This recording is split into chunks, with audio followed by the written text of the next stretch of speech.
Entonces, ¿qué es el pacto de la antorcha? El pacto de la antorcha es el cuarto pacto que Dios hizo con Abraham. Dios hizo un total de 7 pactos con Abraham y el pacto de la antorcha es el cuarto. Así que, el cuarto, justo en medio de los 7. Se considera que el pacto de la antorcha es el pacto más importante que Dios le dio a Abraham. Así que la semana pasada aprendimos que en este pacto Dios prometió dos cosas. Dios le prometió descendientes a Abraham y Dios le prometió tierra a Abraham. ¿Por qué es eso importante? Porque para tener un reino necesitas 3 cosas. ¿Cuáles son esas 3 cosas? Gente, ¿qué son los descendientes? ¿Verdad? Y necesitas territorio o tierra y necesitas soberanía. Y la soberanía viene cuando obedecemos a Dios. Entonces, en otras palabras, en la Biblia, la meta de la historia redentora es establecer el reino de Dios aquí en la tierra. ¿Y cómo se establece ese reino? Ese reino se establece cuando el pueblo de Dios, los descendientes espirituales de Abraham, toman posesión de la tierra. Y mientras viven en esa tierra, mientras obedecen a Dios, eso cumple el reino de Dios. Así que el pacto de la antorcha promete que los descendientes de Abraham tomarán posesión de la tierra prometida. Eso es básicamente el reino de Dios. Así que eso fue lo que cubrimos la semana pasada. Ahora vamos a entrar en el estudio de hoy sobre la segunda parte del pacto de la antorcha. Hoy vamos a hablar primero de cuando se ratificó el pacto de la antorcha. El momento. Cuando Dios hizo este pacto con Abraham, no nos da una edad específica de Abraham. Sin embargo, podemos averiguarlo. Si miran sus hojas de trabajo, verán que en Génesis capítulo 16, versículo 3, el pacto de la antorcha se hace en Génesis 15. En el siguiente capítulo, en Génesis 16, habla de cómo Abraham tomó a Agar como su concubina y va a tener un hijo con ella. Y eso sucedió en el 10º año o después del 10º año de vivir en Canaán. Eso es lo que dice en Génesis 16:3. Así que si miran esa tabla ahí, Abraham llegó a Canaán cuando tenía 75 años. Entonces, después del 10º año sería cuando él tiene 85, ¿verdad? Cuentas el 75 como el primer año. 76, 77, 78, 79, 80, 81, 82, 83, 84. El 85 es después del 10º año. Entonces, el pacto de la antorcha fue ratificado justo antes de ese incidente en Génesis 16. Por lo tanto, podríamos conjeturar que el pacto de la antorcha fue establecido cuando Abraham tenía 84 años. Bueno, entonces ese espacio en blanco sería 84. Ahora, hablemos más específicamente del año en que se hizo este pacto. Bueno, entonces, a través de este estudio, aprenderemos cómo entender la cronología bíblica. Y esto es muy importante porque mucha gente duda que la Biblia sea histórica, y es cierto, mucha gente lo duda. Mucha gente dice que es un mito, una leyenda o ficción. Sin embargo, la Biblia tiene una cronología muy precisa y sencilla. Se pueden averiguar la mayoría de los años en la Biblia. ¿Y por qué es importante eso? Los años prueban la historicidad de la Biblia. Demuestra que realmente sucedió en la historia. De acuerdo. Así que el punto de partida de la cronología bíblica está en Primero Reyes 6, versículo 1.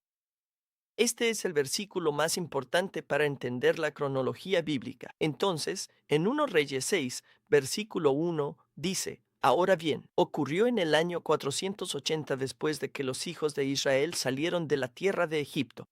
En el cuarto año del reinado de Salomón sobre Israel, en el mes de Sib, que es el segundo mes, él comenzó a construir la casa del Señor. Bien, aquí dice 480 años después de que los israelitas salieron de Egipto. ¿Cómo se llama eso? Eso se llama el Éxodo, ¿verdad? Así que, 480 años después del Éxodo, Salomón empezó a construir el templo. Y ese año fue el cuarto año del reinado de Salomón. Así que este es nuestro punto de partida. Porque a través de la historia sabemos que Salomón comenzó su reinado en el año 970 a.C. Eso significa que el cuarto año de Salomón es el 966 a.C. Así que vamos a empezar aquí. Digamos que este es el de Salomón. Cuarto año de su reinado, y eso es en el 966 a.C.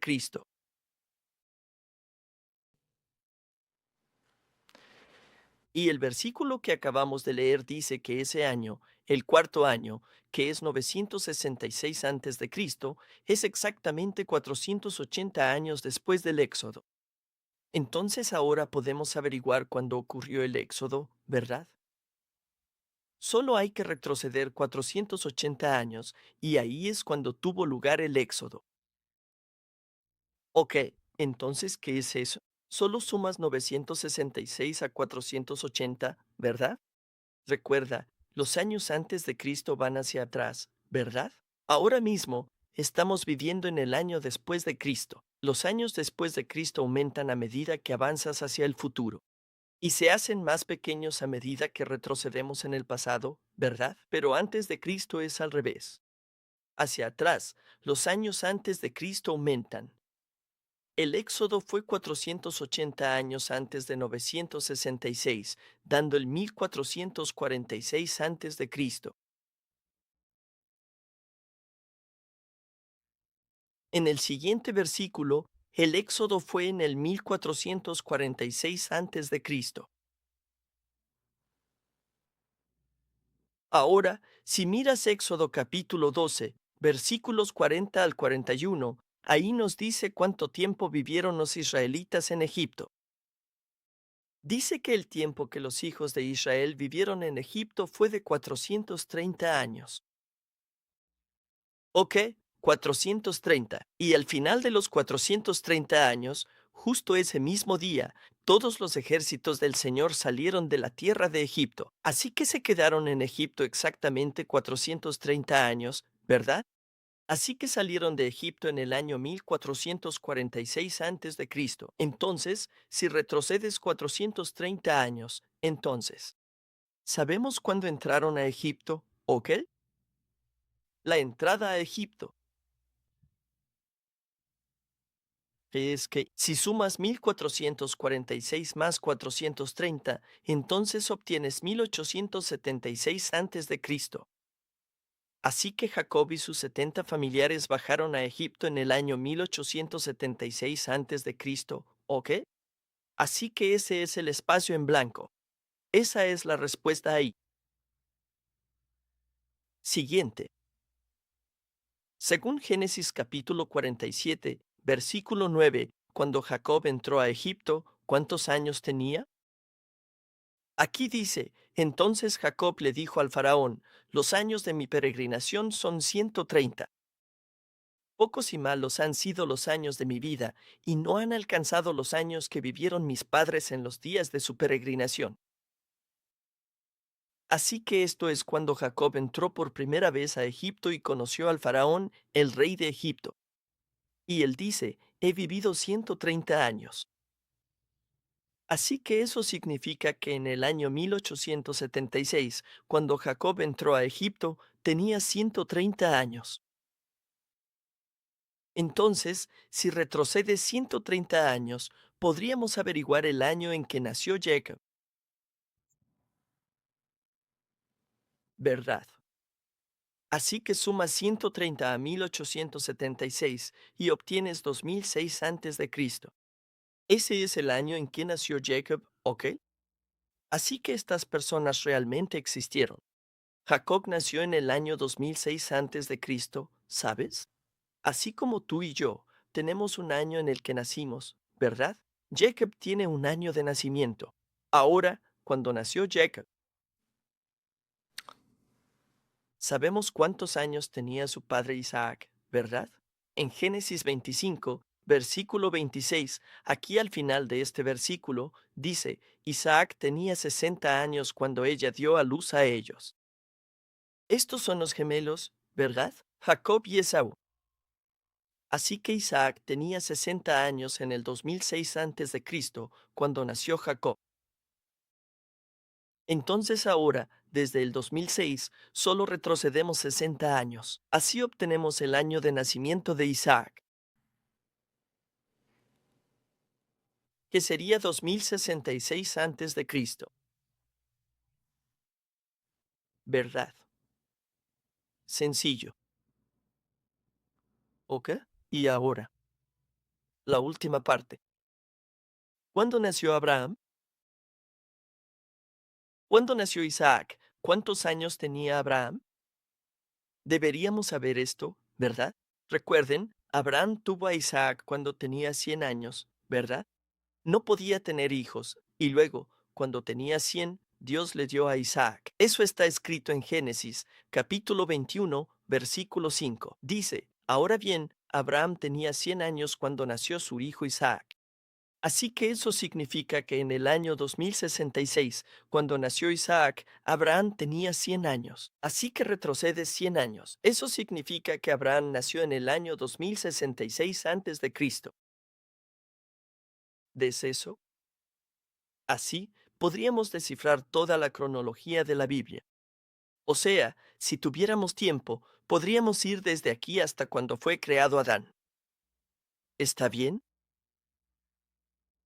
Por ejemplo, tienes. Recuerden, estudiamos en Génesis capítulo 11 la genealogía. Aprendimos que Abraham nació 292 años después del diluvio. Así que eso significa que podríamos identificar el año exacto del diluvio, el diluvio de Noé. Solo tienes que sumar 292 a 2166. Te da 2458, ¿verdad? Así de fácil. Y de ahí, sabemos que cuando ocurrió el diluvio, Noé tenía 600 años. Podemos retroceder así de fácil y llegamos hasta Adán. El año en que fue creado Adán es 4114 a.C. Así que cuando tengamos más tiempo después, hablaré sobre cómo podemos averiguar eso. Bueno, de todos modos, Abraham nació en el año 2166 a.C. y el pacto de la antorcha se ratificó cuando Abraham tenía 84 años, ¿verdad? Así que eso significa que el año en que se hizo el pacto de la antorcha es 2082 a.C. ¿Está bien? 5. Abraham tenía 84 años al establecerse el pacto de la antorcha. Esto ocurrió en el año 2082 AC. ¿Está bien? Ahora veamos el siguiente punto, el cumplimiento del pacto de la antorcha. Así que la manera en que se supone que debe cumplirse el pacto es esta. Dios le prometió a Abraham, diciendo, en la cuarta generación, tus descendientes regresarán aquí, es decir, a Canaán, y tomarán posesión de esta tierra. ¿Está bien? Entonces, ¿quién es la cuarta generación? Ahora nos parece sencillo porque muchos de nosotros ya hemos escuchado esto, pero esto todavía es debatible hoy en día. Muchos estudiosos debaten sobre esto,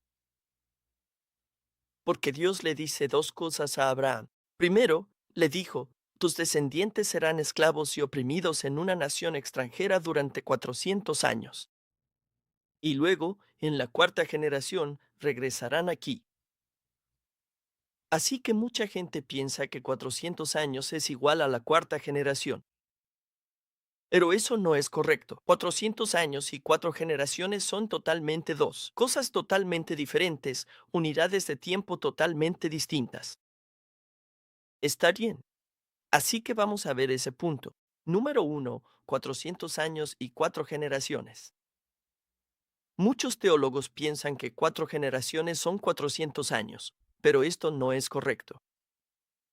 Una generación es el tiempo que tarda un niño en crecer y tener un hijo propio. Está bien. Entonces, nace un niño, él o ella crece y tiene otro, tiene un hijo propio. Esa es una generación, ¿verdad? Así que en la Biblia, una generación es como de 25 a 30 años,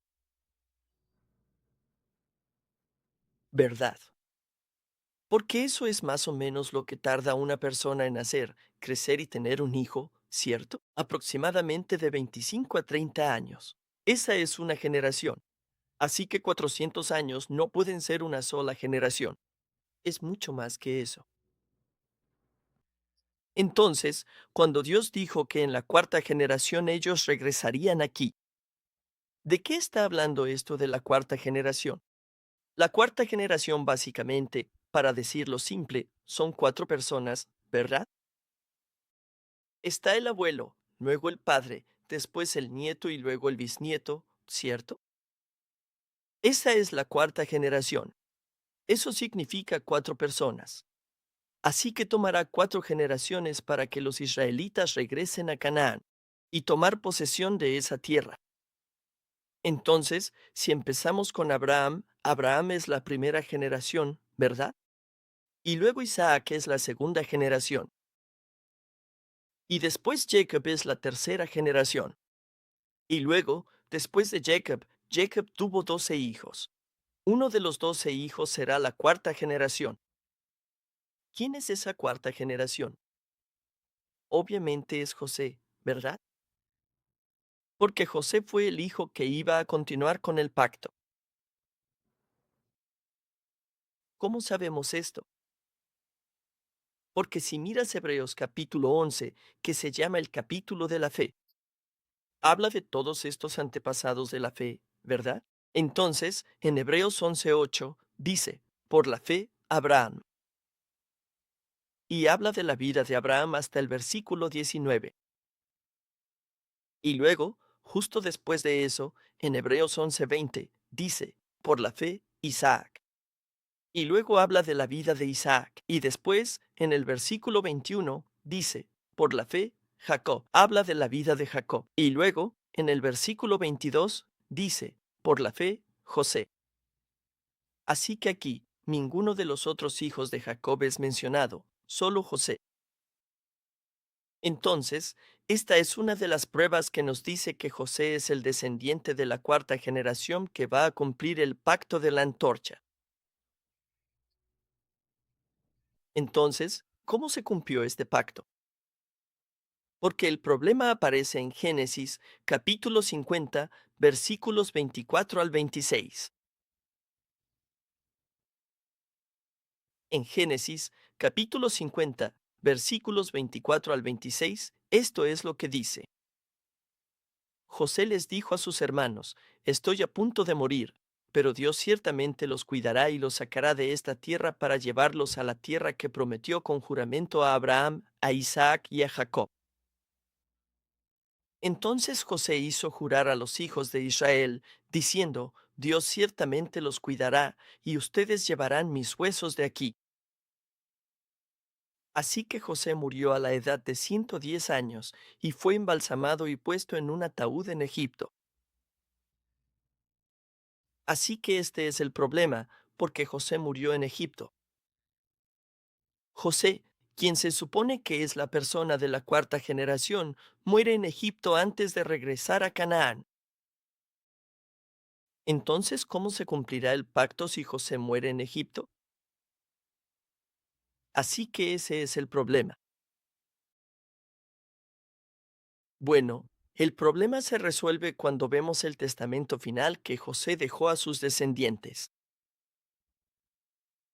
Él dice, estoy a punto de morir, pero Dios va a venir a ustedes.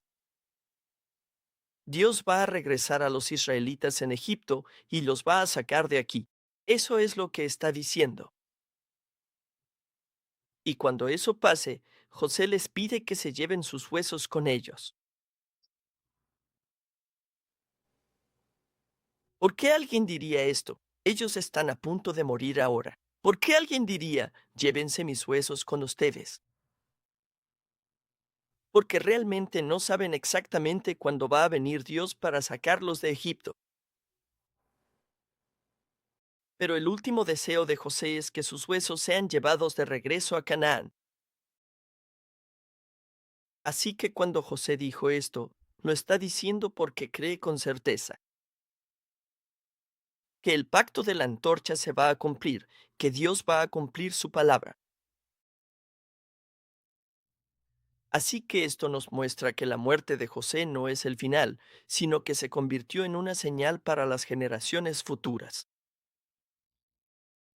Y el espacio en blanco ahí son los huesos de José.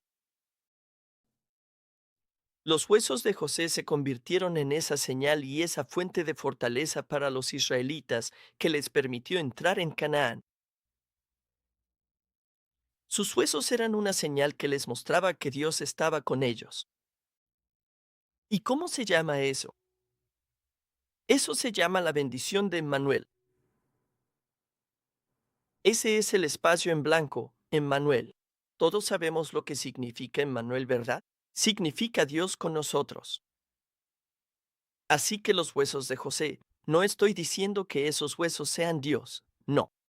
Pero aquellos huesos eran como una señal visible que les recordaba a los israelitas que el pacto de Dios no está cumplido, no está muerto, sigue siendo válido que lo vaya a conservar. Fue este recordatorio.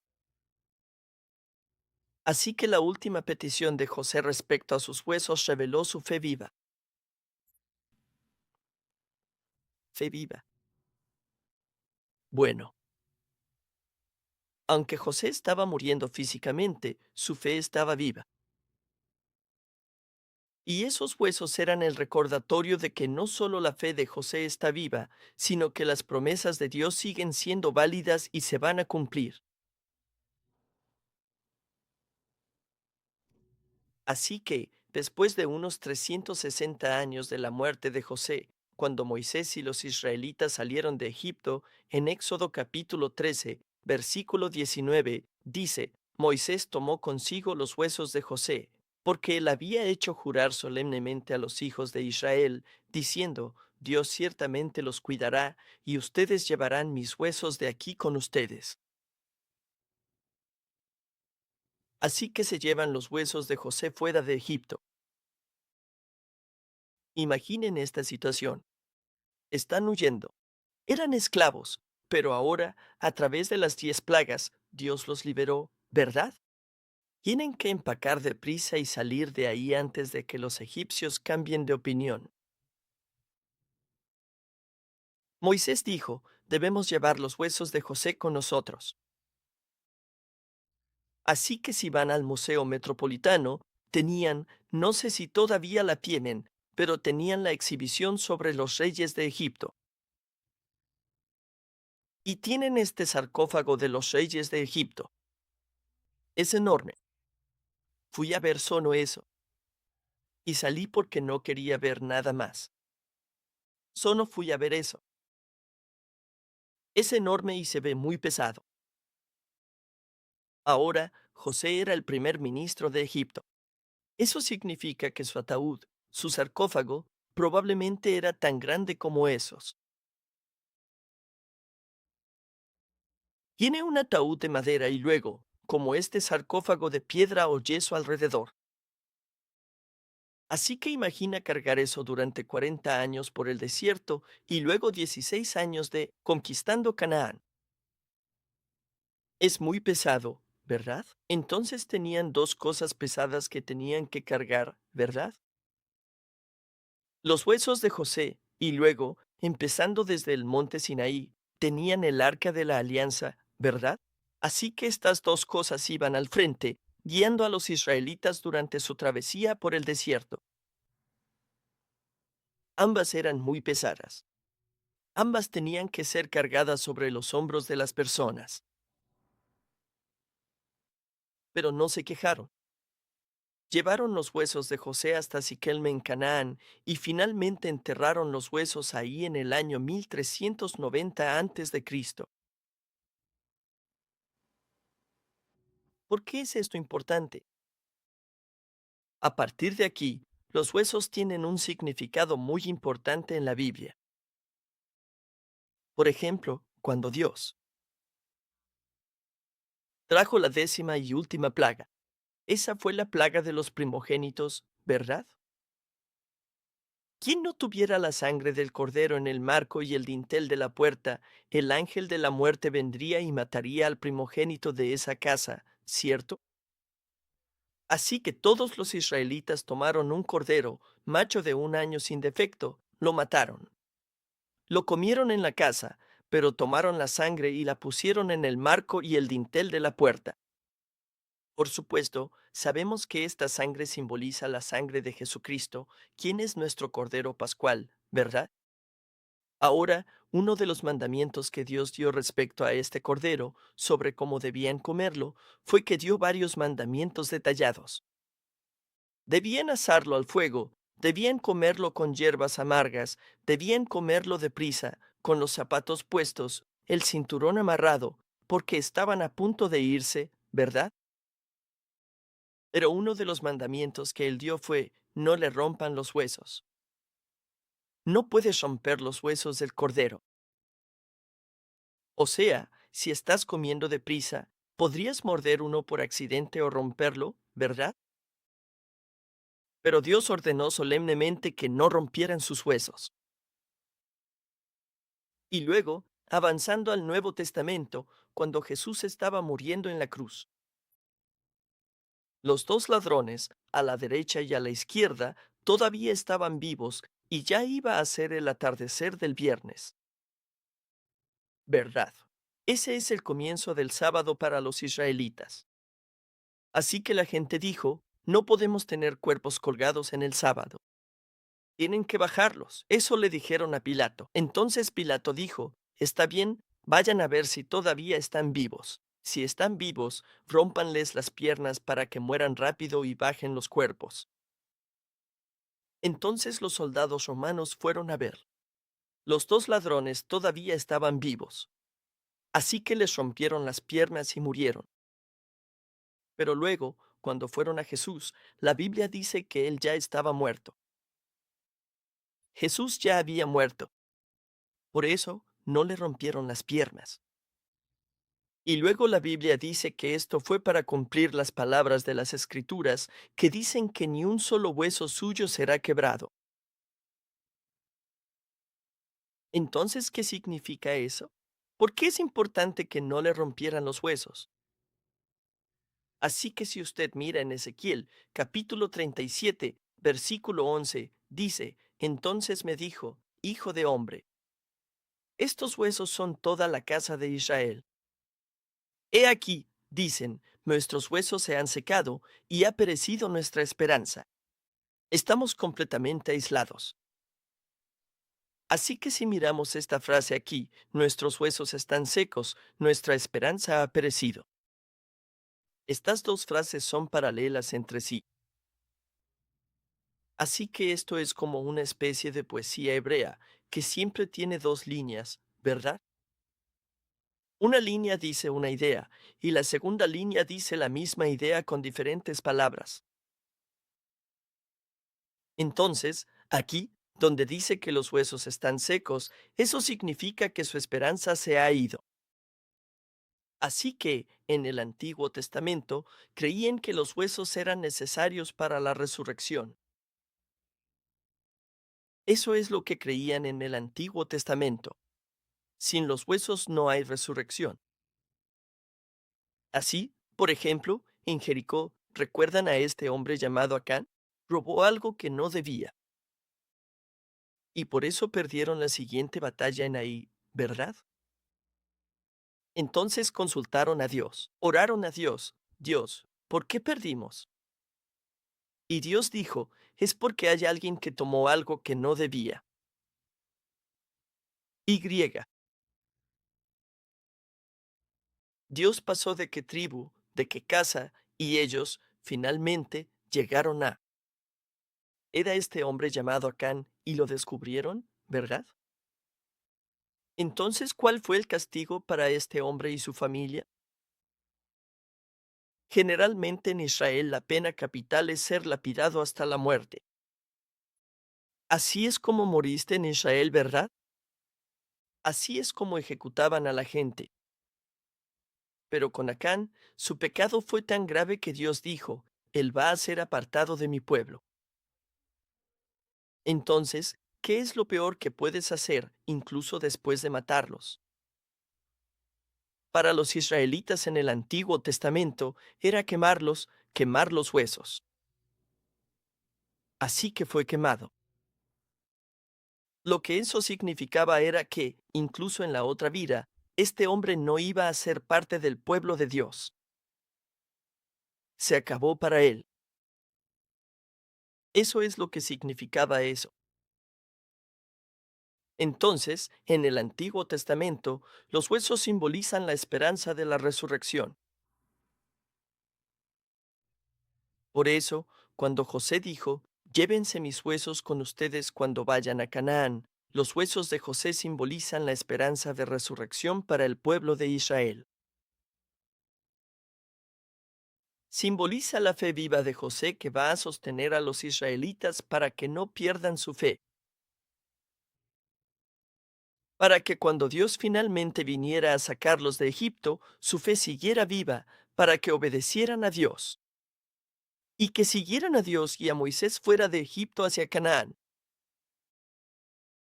Así que esos huesos eran un símbolo visible de que la esperanza y la fe seguían vivas en Israel.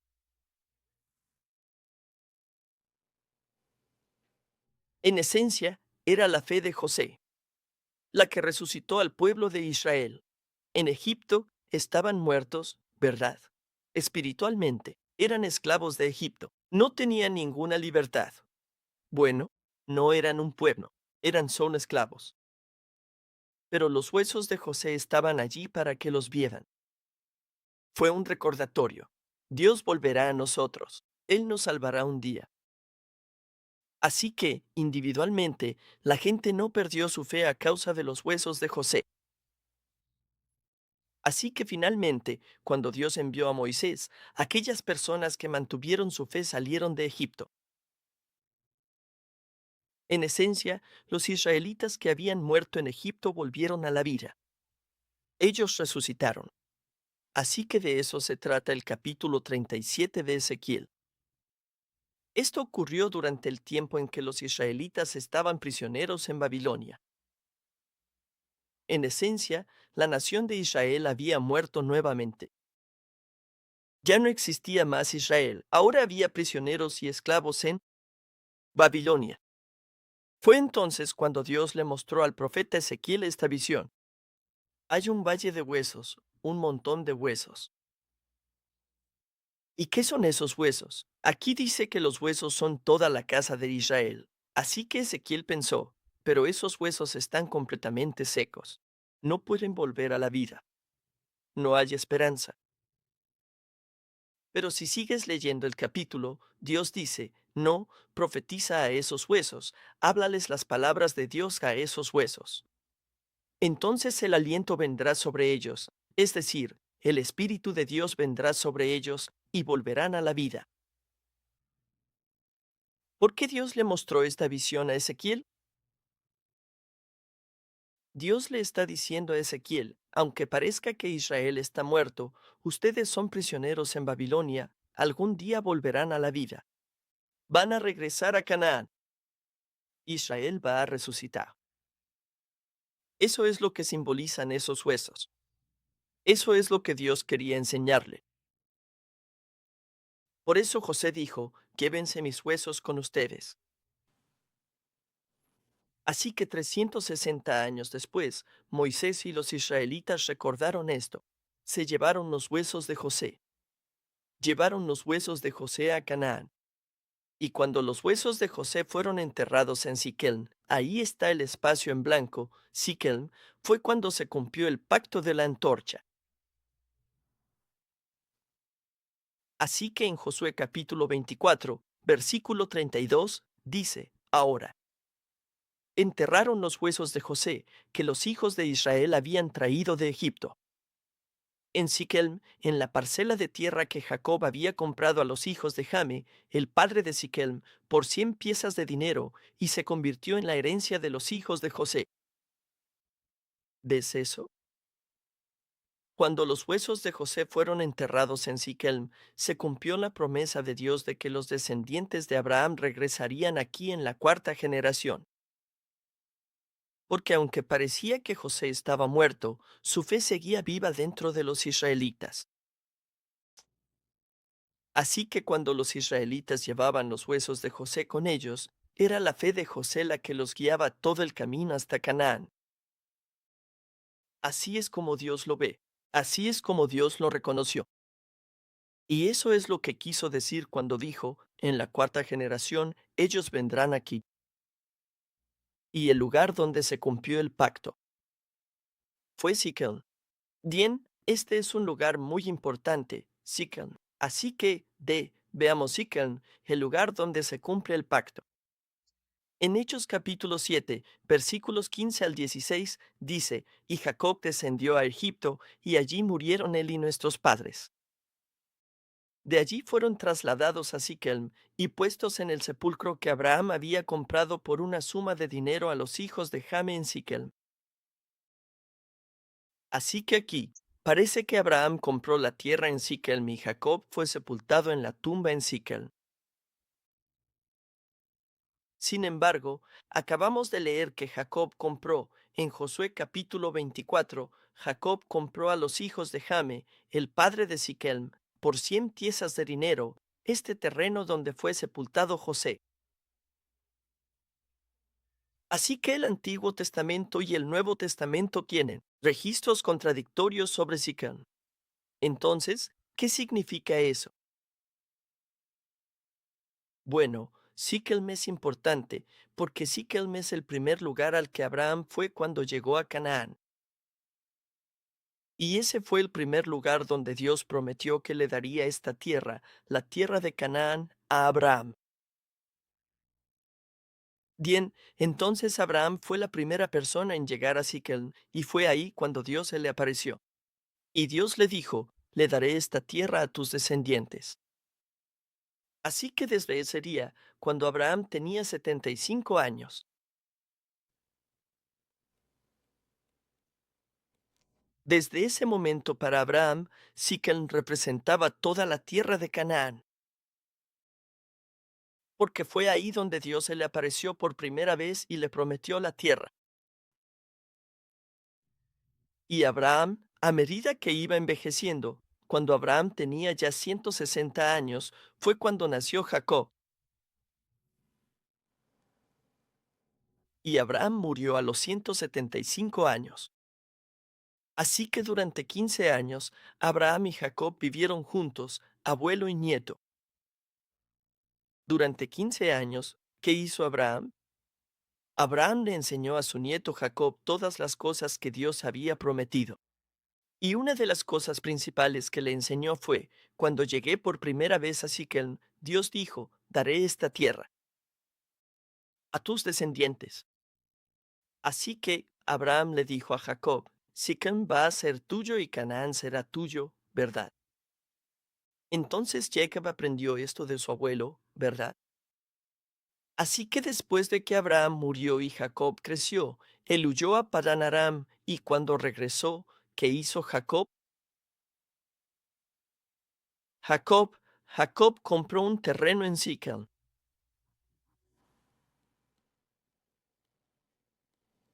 Ok, así que el espacio en blanco ahí es Jacob. Así que fue Jacob quien compró la tierra. Pero ¿por qué la Biblia dice que Abraham la compró? Porque fue Abraham quien le enseñó a Jacob sobre la importancia de Siquem. Y fue la fe de Abraham la que se transmitió a Jacob. Eso fue lo que motivó a Jacob a comprar esta tierra. Así que Dios mira a la fe que está adentro, no a la persona exterior que está haciendo el acto. Y luego, después de eso, cuando Jacob está a punto de morir, le dice a José, su hijo favorito y el más confiable, que le dice, en Génesis capítulo 48, versículos 21 y 22, dice, entonces Israel le dijo a José, mira, estoy a punto de morir, pero Dios estará contigo y te hará volver a la tierra de tus padres. Te doy una porción más que a tus hermanos, la cual tomé de mano del amorreo con mi espada y mi arco. Así que aquí, Jacob le da a José una porción de tierra más. ¿Por qué? Porque en el Antiguo Testamento el primogénito siempre recibe doble porción. Así que todos los otros hijos solo recibieron una porción de tierra. José recibió dos. Él recibió una más. Y esa una más aquí, esta porción en hebreo, es Siquem. Entonces, en otras palabras, Jacob le dio Siquem a José, además de otra porción de tierra que recibió como herencia. Así que Siquem es la tierra que simbolizaba la bendición del primogénito. Y cuando le está dando esta tierra, Jacob le enseñó a José. Aquí es donde Dios se le apareció a nuestro abuelo Abraham. Aquí es donde prometió darnos esta tierra. Así que es importante. Tienes que conservar esta tierra. Ahora, mira la siguiente frase aquí, la cual tomé de mano del amorreo con mi espada y mi arco. ¿Acaso Jacob realmente luchó por la tierra en Siquel? ¿Se la quitó a los amorreos? No, ¿verdad? No lo hizo. Él compró esta tierra pagando dinero. Entonces, ¿por qué dice, la luché y la tomé? Luché por ella, ¿la tomé? Mucha gente dice, ya sabes, que está en su lecho de muerte, como que ya no está del todo aquí. No se acuerda. Eso no es cierto para nada. Jacob está muy lúcido aquí. Está lleno del Espíritu de Dios. Entonces, ¿por qué dice esto? Porque Jacob, cuyo nombre es Israel, está mirando hacia el futuro. Cuando los israelitas, sus descendientes, que llevarán su nombre, realmente vayan y luchen para conquistar Siquem y la tomen, ¿verdad? Él sabe que eso va a pasar por fe. Así que él ya está ahí, luchando con sus descendientes para tomar esa tierra. Así que por fe, él dice, fui yo quien la tomó. Aunque sean los descendientes de Israel, yo la tomé de los amorreos y se las voy a dar a ustedes. Todo esto es por fe aquí. Porque, recuerda, Jacob está muriendo en Egipto. Siquem está muy lejos de ahí. Aunque él la compró hace mucho tiempo, probablemente alguien más ya tomó esa tierra. En ese entonces no tenían escrituras ni nada de eso, ¿verdad? Así que, aunque él diga, se las voy a dar, o sea, ya la tiene otra persona. Pero por fe, él está diciendo, mis descendientes van a luchar y conquistar esa tierra. Y tú, José, y tus descendientes tendrán esa tierra. Por eso José pidió que sus huesos fueran enterrados en Siquem. Así que, a través de este lugar, Siquem, Dios nos está mostrando cómo obra Dios. A través de la fe de estas personas. Y cómo eso se transmite a la siguiente generación y cómo Dios reconoce a la generación anterior, que transmitió esa fe como si hubiera hecho la obra. Así que necesitamos 4 generaciones así para cumplir el pacto de Dios. Así que piénsalo. Por ejemplo, nuestra iglesia ahora mismo, que fue fundada por el reverendo Abraham Park. Físicamente él está muerto como José y ya no está. Pero seguimos aprendiendo de sus libros, así que su fe se sigue transmitiendo. Esa es una fe viva. Y si ves nuestra iglesia aquí en Nueva York, estamos en la tercera generación, tal vez incluso entrando en la cuarta generación. Y esa fe se está transmitiendo de generación en generación. Entonces, como puedes ver, cuando cumplimos con esta obra, serán nuestros antepasados, nuestros padres y nuestros pastores, los pastores anteriores que nos enseñaron estas cosas, Dios les va a dar el crédito. Eso significa que, para que nuestro nombre sea reconocido por participar en esta obra, ¿qué tenemos que hacer? Tenemos que transmitir esta fe a la siguiente generación y tenemos que enseñarla a la próxima generación, ya sea tus hijos, otras personas, estudiantes de la escuela dominical o quien sea. Y necesitamos continuar con esto hasta que Cristo regrese. Así que la fe comienza como un asunto individual, es entre Dios y yo, una relación uno a uno, pero se cumple como un asunto colectivo. Nunca termina siendo solo una persona haciendo algo, porque el pacto de Dios no se puede cumplir en solo una generación. Se necesitan varias generaciones. Tiene que ser una cooperación intergeneracional. Así que aunque las personas puedan partir, la gente de fe no muere, no desaparece. Así como José, nuestra fe viva sigue adelante. Así que la muerte no puede impedir que se cumplan los pactos de Dios.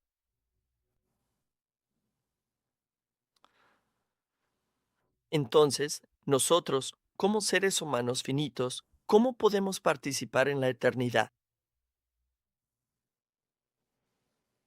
Nuestro pastor fundador dijo que podemos participar en la eternidad a través de la palabra de Dios, por medio de la oración, por supuesto, pero también transmitiendo la fe a las futuras generaciones.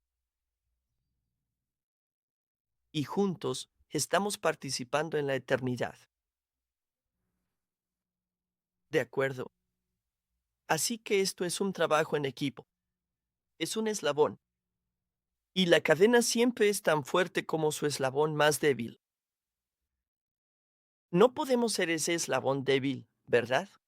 Todos tenemos un deber que cumplir.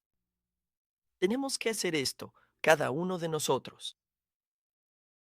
Entonces estamos participando de las bendiciones de la eternidad. Así que imaginen a todas esas personas sin nombre durante esos 40 años cargando los huesos de José. No sabemos quiénes son, pero estuvieron ahí, y por eso se cumplió el pacto. No recibieron ningún reconocimiento. Sin embargo, tampoco hay registro de que se hayan quejado. Así que cumplieron con este trabajo con alegría porque sabían que estaban participando en el cumplimiento de los pactos de Dios. Por eso estamos aquí. Este es el trabajo que tenemos que hacer. De acuerdo. Tenemos que hacerlo juntos. Nadie puede hacer esto solo por sí mismo. Así que espero y oro para que, a través de todos nosotros aquí en la iglesia Evergreen, el pacto de Dios sea transmitido, que continúe hasta el día en que nuestro Señor Jesucristo regrese. Amén. Muy bien, oremos. Padre Celestial, te damos muchas gracias por tu gracia. Te agradecemos por enseñarnos sobre el pacto de la antorcha y sobre la fe viva de José. Y esperamos y oramos que nos concedas esta fe viva a todos nosotros, para que también podamos continuar con este pacto hasta el día en que nuestro Señor Jesús regrese. Padre Dios, ayúdanos y sosténos, para que no seamos sacudidos en esta fe, sino que podamos superar todas las pruebas, tribulaciones y tentaciones que puedan estar a nuestro alrededor, para que podamos transmitir esta fe a la próxima generación. Y oro para que tú cumplas este pacto aquí en la iglesia Evergreen, y que esta iglesia sea el Siquem espiritual donde el pacto se transmite y se cumple. Todo para tu gloria, Señor. Te agradecemos mucho por esta oportunidad de participar en esta obra y bendición eterna. Así que en este momento te damos esta ofrenda con gratitud. Ayúdanos a dar con un corazón alegre, y oro para que recuerdes cada una de las manos que dan. y que tú les recompenses 10,000 veces más, para que siempre tengamos grandes bendiciones abundando en nuestras familias, en nuestros lugares de trabajo, en nuestros negocios, y que nuestras vidas estén llenas de gratitud. Te damos gracias, Señor, y oramos todo esto en el nombre de Jesús. Demos gloria a Dios con nuestro aplauso.